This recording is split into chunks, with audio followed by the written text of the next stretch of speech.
صحبت اور ڈپریشن کا ایک ایسا ہم کہہ سکتے ہیں ریلیشن ہے اور تعلق ہے آپس میں کہ وہ بہت گہرا ہے. اللہ ایسا دیکھ لیجئے، سب سے پہلے جب ہم دیکھتے ہیں کہ صحبت انسان کے ذہنی توازن کو کیسے بگاڑتی ہے. صحیح. صحبت ہم کس چیز کو کہیں گے؟ صحبت ہم کہتے ہیں جب ہم اپنی فیملی میں ہوتے ہیں، یہ بھی صحبت ہے. صحیح کہہ رہے ہیں. لیکن لوگوں کے اندر ایک مشہور چیز ہے کہ ہم کہتے ہیں صحبت شاید باہر اسٹوڈنٹس کے ساتھ، فرینڈس کے ساتھ کھیل رہا ہے، یہ صحبت ہے. صحیح. نہیں، یہ صحبت اتنی ہی صحبت نہیں. صحبت کا دائرہ بہت زیادہ وسیع ہے.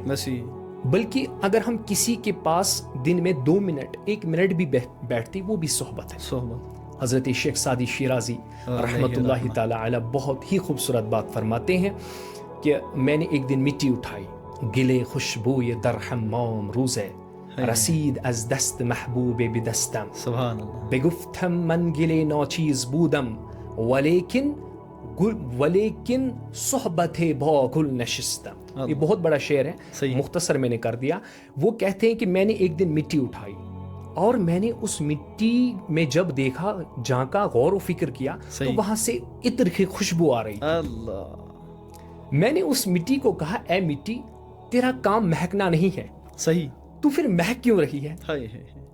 اس مٹی نے جواب دیا، کہا کہ بے شک میرا کام مہکنا نہیں ہے، لیکن بہت مدتوں تک میں ایک گلاب کی صحبت میں بیٹھی.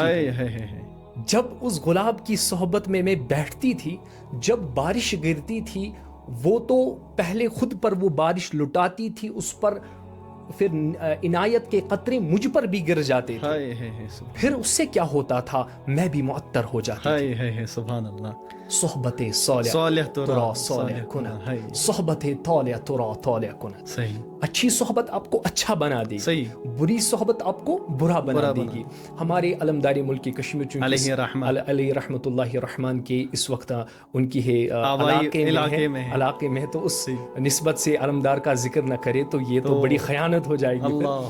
تو ان کا ایک بہت ہی خوبصورت شعر ہے، ننجن سیتھن سنز کران رسیزے دیزے زن شہورد کنز، ڈیٹھن سیتھن سنز کران ژسیزے اچ زن تمنین بانن مس. یعنی معنی یہ ہے کہ اگر آپ لوہار کی دکان پر جاؤ گے، اگر کچھ نہیں وہاں کام بھی نہیں کرو گے، لیکن اس آگ کی چنگاری آپ کے کپڑوں کو جلا دے گی.